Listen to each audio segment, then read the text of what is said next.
Hola chicos, buenas tardes. Nos encontramos hoy acompañados y es un honor para mí contar con la presencia de Mariana Pérez Díaz Escobar. Ella es estudiante del sexto semestre de la licenciatura en Derecho. Se encuentra estudiando esta carrera en la Universidad de Anáhuac de Jalapa, en el estado de Veracruz. A Mariana yo la conozco desde hace muchos años.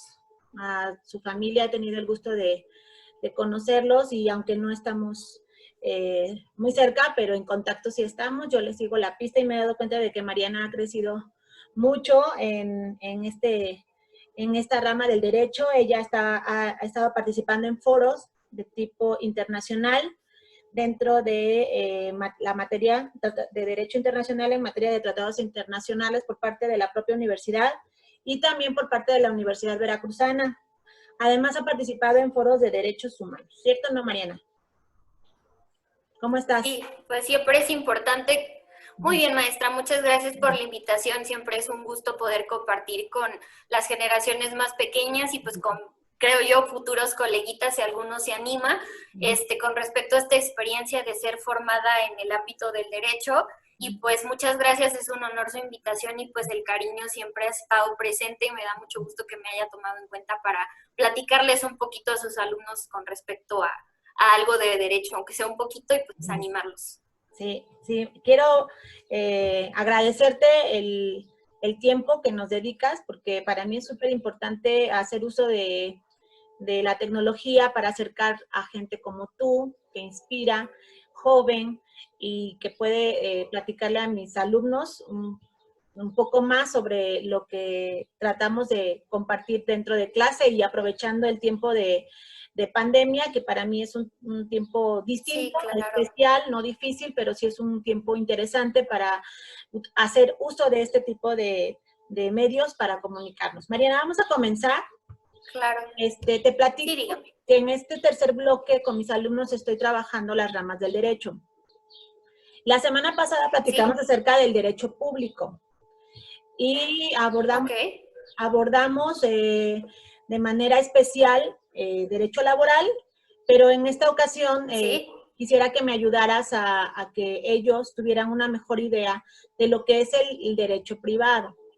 Ellos saben que el derecho público se dedica a controlar el modo en que los ciudadanos establecen vínculos con el Estado, ya sea a título personal o en tanto organizaciones de carácter privado.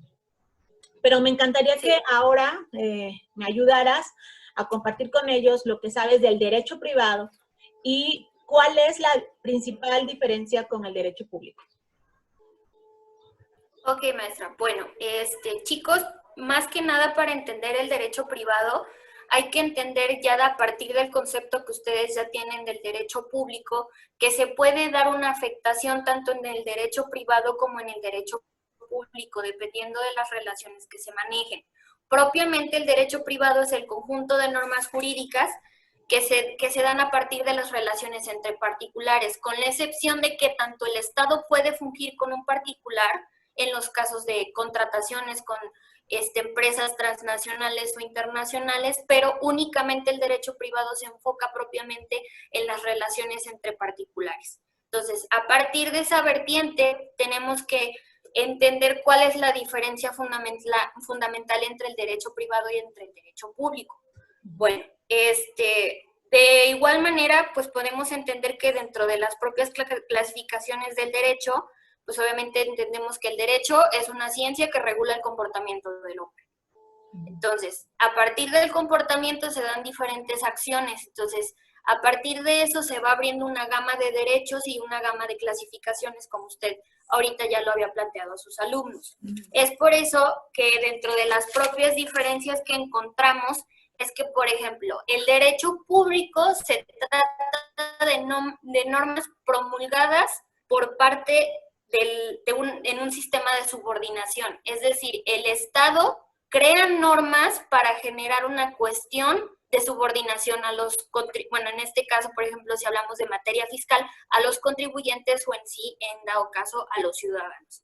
En el derecho privado es un poco más centrado entre particulares, pero Hay excepciones, como bien lo mencioné, en donde se puede dar la intervención de un tercero, que en este caso sería el Estado, pero mayormente se da entre particulares. Bueno, dentro de esas diferencias podemos identificar como las ramas propias del derecho privado, que ya es como usted me había comentado que se habían enfocado en la rama laboral, que sí tiene que ver con cuestiones tanto públicas como privadas, pero se vuelve privada en el sentido de la realización de un contrato, por ejemplo, entre un patrón y un trabajador. Pero dentro de la generalización de estas ramas, podemos encontrar lo que es el derecho civil, el derecho pues internacional privado y el derecho mercantil o comercial como propiamente lo han manejado. Pues obviamente, como conocemos, pues el derecho civil regula las relaciones y las transacciones que se dan en el ámbito jurídico entre las personas, así como las que se involucran derechos, libertades, patrimonio o transmisión de estos propios derechos que se dan. Entonces, dentro del derecho civil se encuentra una rama en específico que se llama el derecho familiar, que todavía está como en duda si puede pertenecer a un derecho público o a un derecho privado, poniendo como ejemplo para poder especificar esta excepción de la que estoy manejando es, por ejemplo, en los temas de adopción. Como bien se sabe, en una relación de adopción, pues se da la solicitud que se hace para poder llevar a cabo la adopción de un menor de edad, pero se da la intervención del Estado en cuanto a la protección del interés superior del menor. ¿A qué se refiere el interés superior del menor? Sino que cuidar la integridad y el ámbito de desarrollo del pequeño. Entonces, cuando una familia quiere adoptar, dentro de la solicitud que se hace deben de cumplir ciertos requisitos. Entonces, cuando no se cumplen esos requisitos, es cuando el Estado interviene para la protección del niño. Entonces, si también nos podemos meter a un tema un poco más en específico, el tema de los contratos. Los contratos se dan entre particulares, obviamente, ¿no? Entonces, se rigen por una voluntad contractual en el sentido de que se van a obligar a mantener una relación, ya puede ser, por ejemplo, en el tema de una venta, de un arrendamiento, de la renta de un lugar, o en otras materias, ¿no? Entonces, cuando se da un incumplimiento por parte de una de las partes es cuando se da la intervención de un tercero. Entonces, ese es como el tipo de excepciones en los cuales podemos encontrar la diferencia entre un derecho privado y un derecho público. Sí, el derecho público se centra obviamente en la materia de Estado con su relación con otros organismos estatales y con obviamente los ciudadanos, y pues el derecho público se centra más que nada pues en la relación de los particulares, con la diferencia y con la excepción de que también puede caber el derecho público en la verdadera esencia del derecho privado. Entonces, pues más que nada, entonces, por ejemplo, dentro de la rama del derecho civil, pues se da que se rigen las transacciones comerciales y los intercambios de bienes y servicios. Entonces, cuando hablamos de esto, el derecho mercantil rige los actos de comercio. Entonces, hay situaciones en las cuales los ciudadanos hacen actividades que se pueden diferenciar, se pueden identificar como de comercio. Entonces, al hacer actividades de comercio como la venta de bienes, de objetos o prestación de servicios, ahí es cuando te interviene la calidad del derecho privado, porque no tiene una cuestión que ver el Estado, sino que es algo propio de entre particulares. Las empresas, por ejemplo, la empresa Dish, la empresa Megacable, ellos ofrecen un servicio a los particulares y se da una relación contractual. Entonces, dependiendo de eso, el Estado, pues obviamente como todo, no puede hacer, vulgarmente lo puedo decir, de la vista gorda. Por lo cual, cuando se tienen estos actos o estas relaciones, debe de haber una legislación que las rija, que las vigile, que las organice. Es por eso que puntualmente el Estado no puede evitar su intervención en las relaciones entre particulares, porque propiamente sí existe la libertad contractual, pero esa libertad contractual debe de ser protegida y vista por alguien más. Entonces, es un tercero involucrado que de cierta manera protege los intereses de las partes que se están dando en ese momento. Mariana, pues más que nada, sí, dígame. Perdón que te interrumpa. En lo último que acabas de platicar, hablando del derecho mercantil, o sea, si entre particulares hay un contrato. Por ejemplo, yo contrato con Telmex y mi relación mercantil es Telmex y yo como particular. El Estado interviene a través de alguna dependencia, en este caso sería la Profeco, ¿no? En caso de que hubiera algún incumplimiento por parte de eso, ¿no? Es cuando interviene el Estado, pero sigue siendo un derecho privado. Sí, exactamente. La cuestión es que cuando ya se vuelve imposible que un particular se proteja a sí mismo de la violación de un derecho, es importante la intervención del Estado. Entonces, obviamente, el incumplimiento de un contrato es una violación directa a la voluntad de las partes, propiamente, si lo podemos entender así. Entonces, cuando el Estado interviene, es cuando ya la protección propia del particular ya no es capaz. Entonces, el Estado provee de esa protección y de esa vigilancia que es propiamente la que tiene que dar. Entonces, como usted bien lo decía, ¿mande? No, sigue, perdón, sigue. Sí, que como usted bien decía, existen diferentes organismos y diferentes legislaciones que protegen, rigen y vigilan este tipo de acciones. Entonces, por ejemplo, la Profeco es una de ellas. En caso de la materia laboral está la Ley Federal del Trabajo, con las juntas de conciliación, arbitraje y los tribunales administrativos, ya hablando un poco más de procedimientos. Entonces, de cierta manera, existe una intervención del Estado para la protección de los ciudadanos, a la protección de derechos humanos que son obviamente inherentes a la persona, porque la materia de derechos humanos es vital de importancia para entender propiamente también la conexión entre derecho público y derecho privado, porque a mi propio parecer y a mi propia opinión podría ser como un puntito entre ambos campos, porque de ahí se van dando unos que otros. Entonces, en el derecho privado no podemos decir existen estos derechos y en el derecho público existen estos derechos, sino que en ambos ámbitos se dan y se necesita la intervención de alguien para su protección, tanto particular como, pues ahora sí, estatal. Mariana, y regresándonos al derecho familiar, tú nos hablaste de las adopciones, pero sí.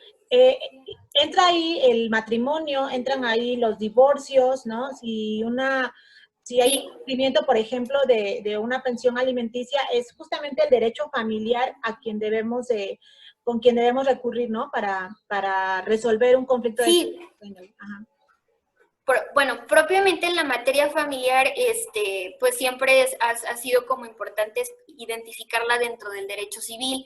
Y pues así como usted lo está comentando, dentro del derecho familiar se engloban lo que es la figura del concubinato, la institución del matrimonio, el divorcio, los testamentos, las sucesiones, todo eso se engloba dentro del propio derecho familiar. Entonces, así como usted me lo está diciendo, cuando hay un incumplimiento en pensión alimenticia, obviamente se tiene que acudir a un juzgado de distrito para comenzar o promover una demanda. Entonces, al promover una demanda, se inicia una cuestión de demanda contra demanda, alegatos, especificaciones, pruebas. Entonces, es una acción procedimental que se da a partir del incumplimiento de ahora sí de una acción o de una relación jurídica o de una obligación que está contrayendo, pues ahora sí, quien en un divorcio, cuando se divorcia, se acaba obviamente la institución del matrimonio, se da el divorcio. Entonces, cuando se da esta figura del divorcio, existen diferentes formas de conciliar. Entonces, cuando se da esa conciliación, se puede decir que los padres decidieron que van de manera voluntaria y concisa, sin la intervención de un juez, estipular una pensión alimenticia en donde se le dé mucha protección y se le cumplan las necesidades al hijo, que en este caso es la figura de los alimentos,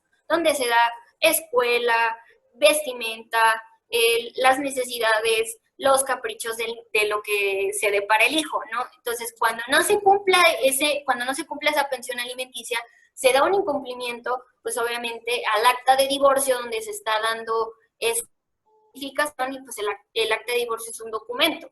Entonces, cuando tiene validez legal ese documento, se da un incumplimiento y ahí es cuando entra la cuestión de la demanda de por qué no se me está dando la pensión alimenticia. Entonces, como para abrir un campo así de esa manera a la pregunta. Entonces llevamos hasta ahorita dos ramas del derecho privado. Me falta una, ¿no? ¿Comentaste otra?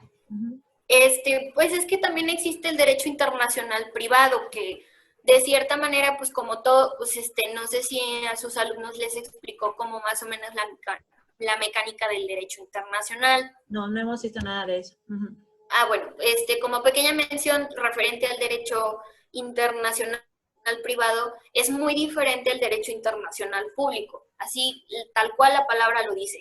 Son la misma materia, pero son totalmente diferentes. En el caso del derecho internacional privado, pues son, por ejemplo, regula transacciones comerciales que se producen entre estados y particulares. Entonces, supongamos que el derecho privado internacional sería, por ejemplo, el caso de las refinerías petroleras que tienen contacto con México. Una empresa suiza quiere hacer un contrato con el Estado mexicano, o bueno, el Estado mexicano quiere hacer un contrato con una refinería suiza para poder producir el petróleo o la gasolina en este caso. Entonces se genera una relación contractual, entonces ahí es donde entra el derecho internacional. Más o menos es como, me tardaría mucho rato explicando el derecho internacional y el derecho público, pero sí es una rama dentro del derecho privado.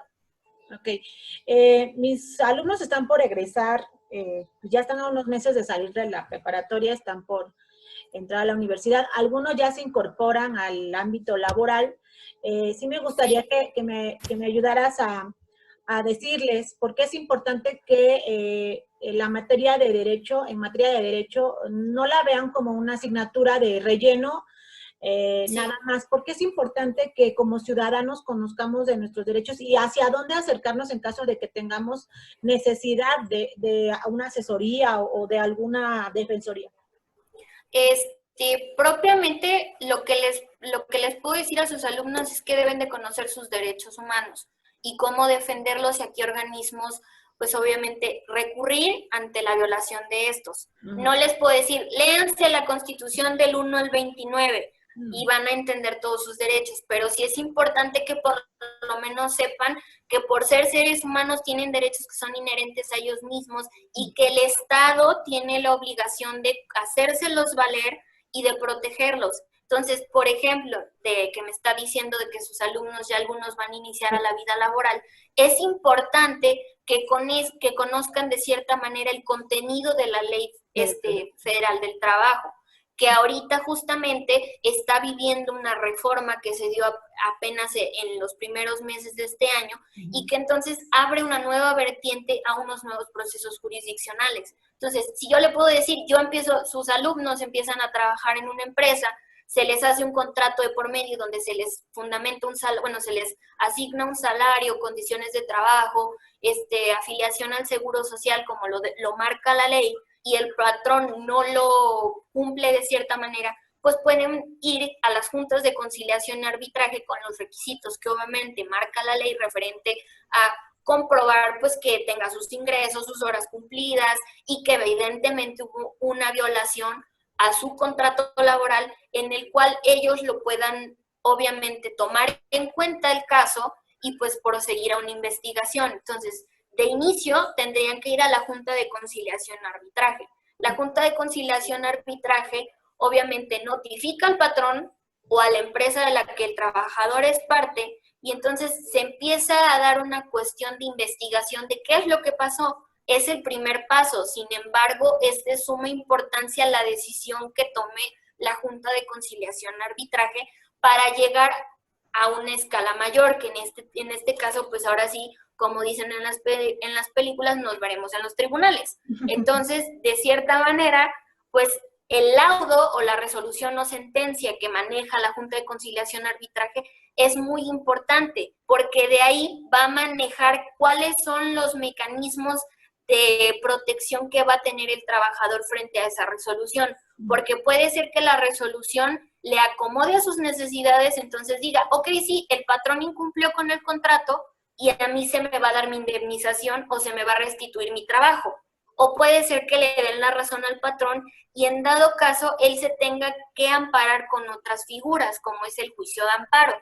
Entonces, el juicio de amparo, pues obviamente es un mecanismo de protección de derechos humanos donde se le protege a la persona en frente de las acciones de una autoridad responsable o de alguien que es jerárquicamente superior a él. Entonces, que está en potestad de poder para poder violentar sus derechos. Entonces, En el derecho laboral, en el caso de sus alumnos que ya entran a la vida laboral, es necesario que conozcan tanto sus derechos como persona, como ciudadano mexicano, a la par de sus derechos como trabajadores, porque obviamente mucha gente dice, no, pues no son importantes conocer mis derechos. Siempre pasa que siempre preguntan, oye, ¿cuáles son tus derechos? Y dicen, no, pues es que no los conozco. Entonces, de cierta manera sí es importante que como jóvenes que somos y que tenemos acceso a diferentes páginas de internet, a diferentes organismos vía internet, que nos metamos, conozcamos un poco, no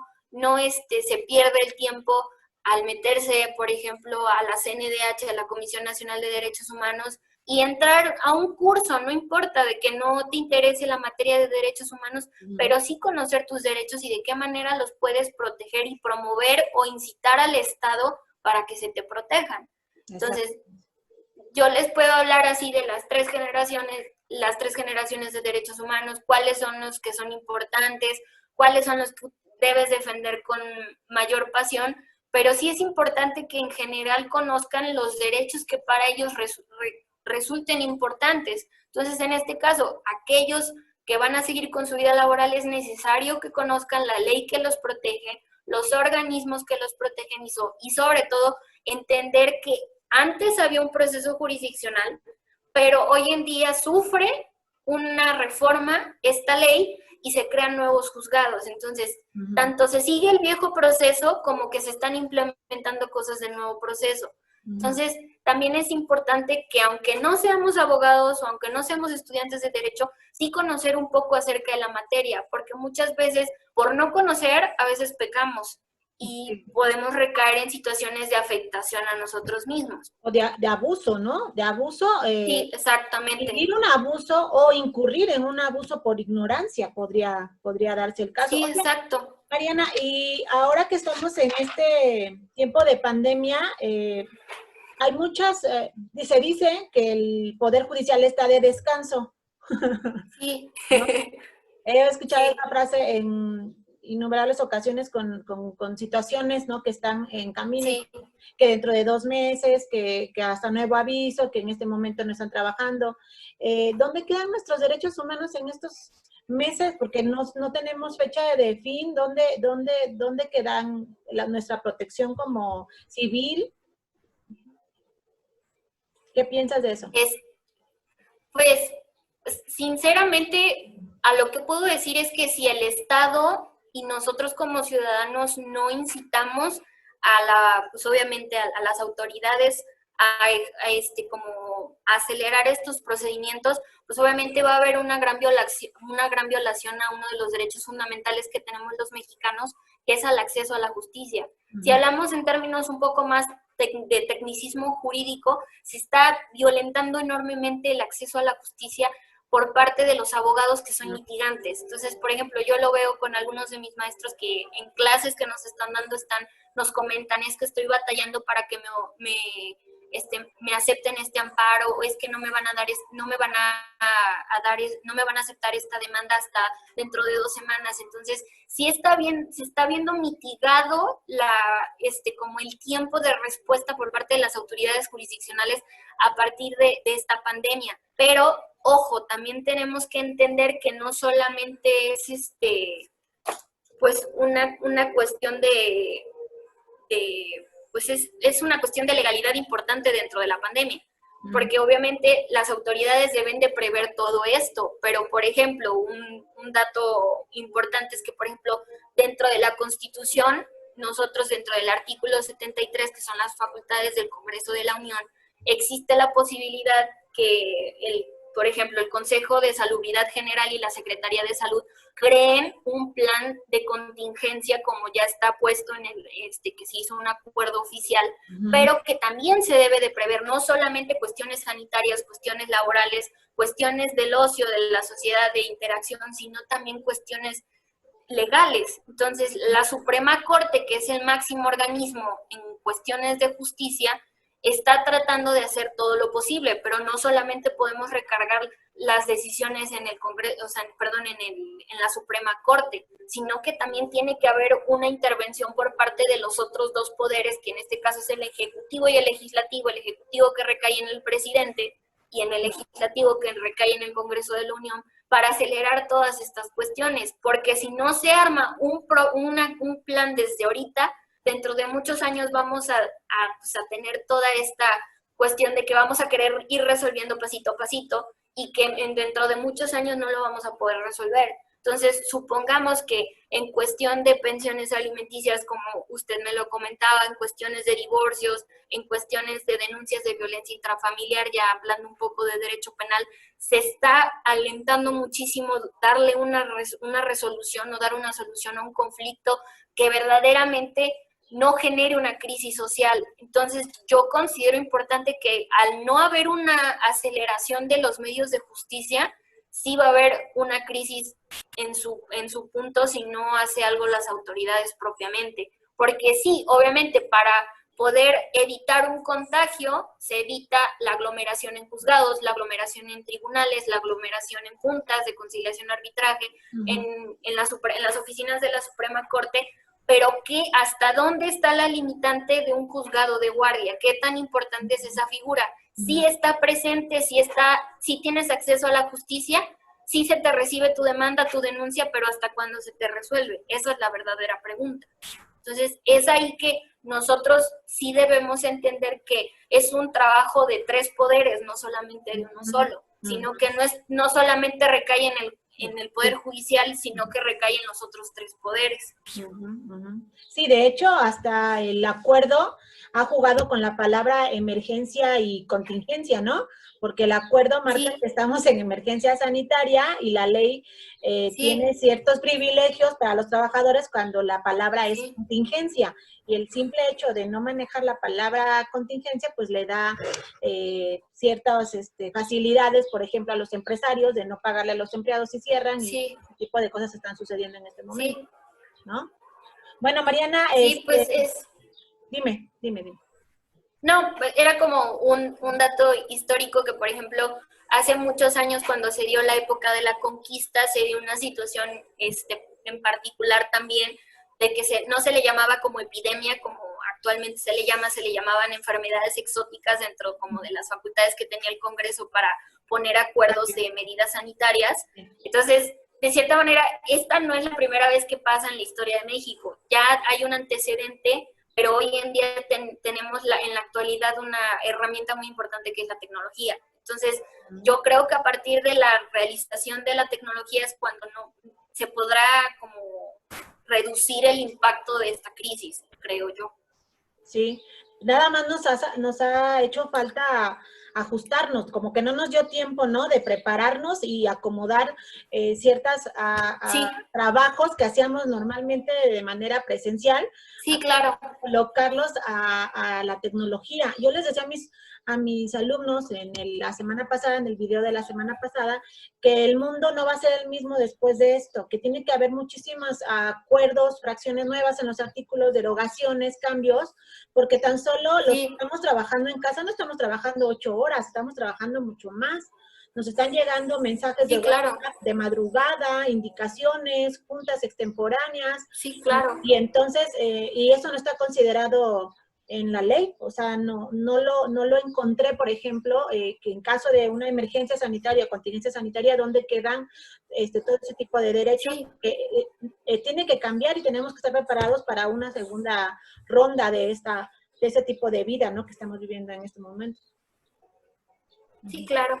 Entonces es muy importante tomar eso en cuenta, porque siempre ante un problema siempre hay un antes y un después. Pasó en la Primera Guerra Mundial, Segunda Guerra Mundial, en diferentes países, en la Guerra del Golfo, siempre hay un antes y un después.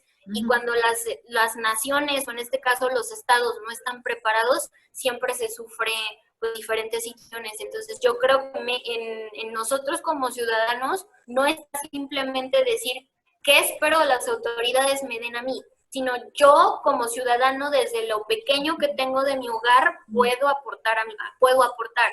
Entonces, de cierta manera es como yo lo vivo en casa. Mi mamá es maestra, entonces también ella trabaja muchas horas, hasta luego le llegan correos muy tarde y ahí la tiene a las 12 de la noche contestando las dudas de los alumnos, ¿no? Entonces, de cierta manera, sí se está haciendo un extra esfuerzo por regresar a la normalidad, de esta pequeña normalidad que estamos viviendo, pero se está haciendo un gran esfuerzo. Entonces, pues, ¿mande? Sí, yo nada más recordando ahorita también me pasa, ¿no? Con mis alumnos que algunos se sienten pues rebasados, ¿no? Porque Sí, estamos aprendiendo también a organizar nuestros tiempos. Estábamos acostumbrados a tener un horario, a cumplir con ese horario y ahora te sí, toca a ti organizar tus tiempos, ¿no? O hacer una sí. agenda de actividades. Entonces, yo les comento que no nos desesperemos, que aprendamos de esto, pero que hagamos productivos los tiempos también para que se nos hagan menos largos los días. Sí, pues es que es importante, como dice usted, pues generarse una mentalidad positiva porque esto no va a durar años. O sea, imagínense, nosotros estamos en casa por algo que el ser humano no controla, por un organismo que no puede ser que lo hayamos creado nosotros o no, de acuerdo a las teorías locas que hay en todas las redes sociales, Sí. pero al fin y al cabo es algo que está fuera de nuestras manos y que propiamente nosotros podemos, pues obviamente, como dije, mitigar el impacto atendiendo a las recomendaciones que se nos hacen. Entonces, yo, así como alumna, también lo digo, que yo estoy casi pegada a la computadora casi 8 horas diarias y me la paso leyendo en computadora y que tengo que subir trabajos y que tengo que estar haciendo investigaciones y análisis de demandas y análisis. Entonces, es muy cansado, pero lo que le puedo decir a sus alumnos es que tengan mentalidad positiva, porque a partir de esto, o sea, esto te enseña como a valorar muchas cosas que en su momento dado no tenías, porque uno sale muy contento de su casa